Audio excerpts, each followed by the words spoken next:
Gurita punya 3 jantung. 2 diantaranya memompa darah ke insang, sementara jantung yang lebih besar menyebarkan darah ke seluruh tubuh. Mereka juga punya 9 otak. Otak besar ada di tengah, tapi masing-masing dari 8 lengannya juga punya otak kecil. Itulah sebabnya masing-masing bisa bergerak mandiri.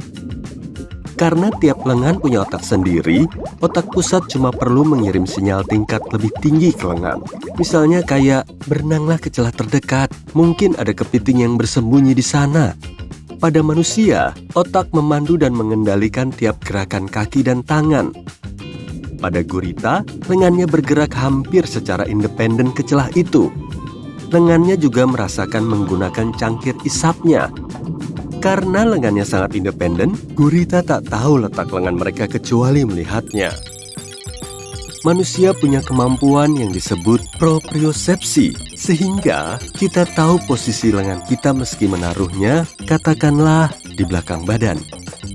Tahun 1816 dikenal sebagai tahun tanpa musim panas. Pada bulan April 1815, terjadi letusan dahsyat di Gunung Tambora, Indonesia.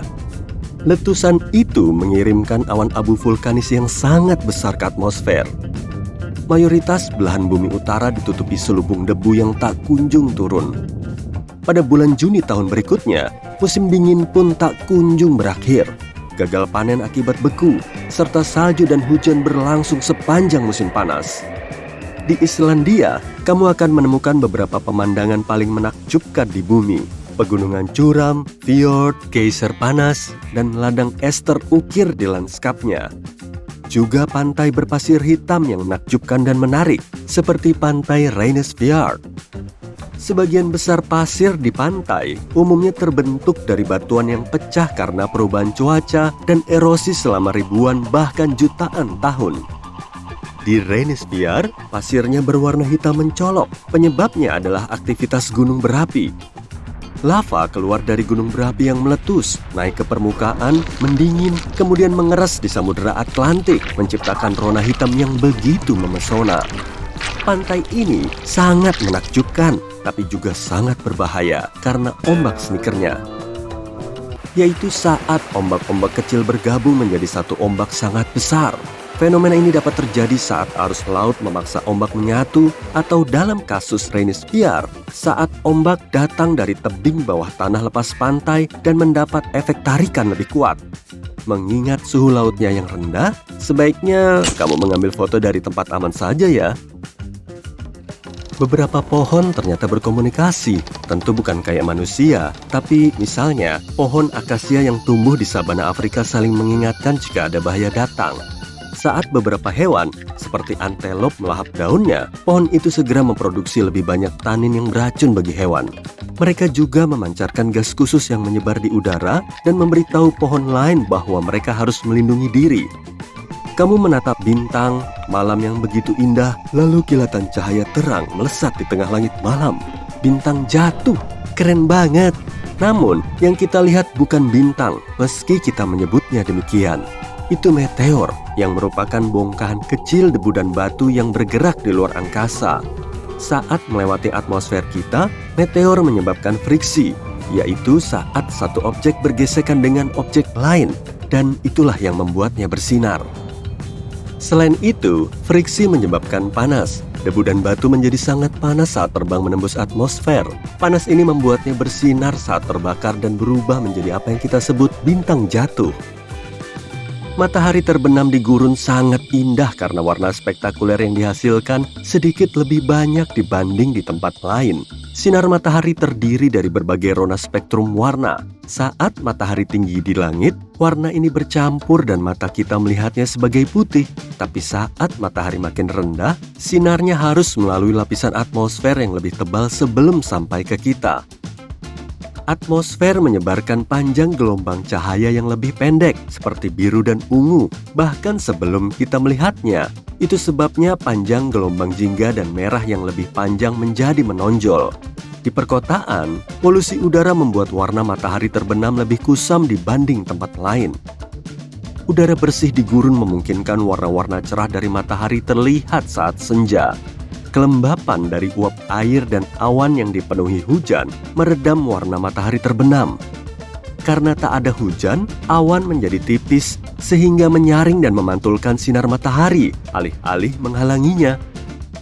Bambu tumbuh sangat cepat. Bambu merupakan tanaman yang tumbuh paling cepat di bumi. Terkadang tumbuh sampai 1 meter hanya dalam 1 hari. Kamu bisa menemukannya di hutan lebat. Dengan sedikit cahaya matahari sampai ke tanah, berarti bambu berada di bawah tekanan untuk mencapai sinar matahari secepat mungkin. Ada rizoma yang menghubungkan rebung ke tanaman induknya. Jadi, rebung tidak membutuhkan daun sendiri sampai mencapai ketinggian penuh. Selain itu, bambu tumbuh lebih cepat karena bambu tak membuang waktu dan energinya untuk menumbuhkan cincin yang menebalkan batang. Bambu cuma berupa batang tipis berongga yang tumbuh lurus ke atas. Kamu bisa melihat beberapa pohon besar punya sistem akar yang dangkal, terkadang cuma 25 cm di dalam tanah. Akar umumnya membutuhkan akses ke oksigen dan air, dan mereka bisa menemukannya di kantong bawah tanah khusus yang disebut pori-pori tanah.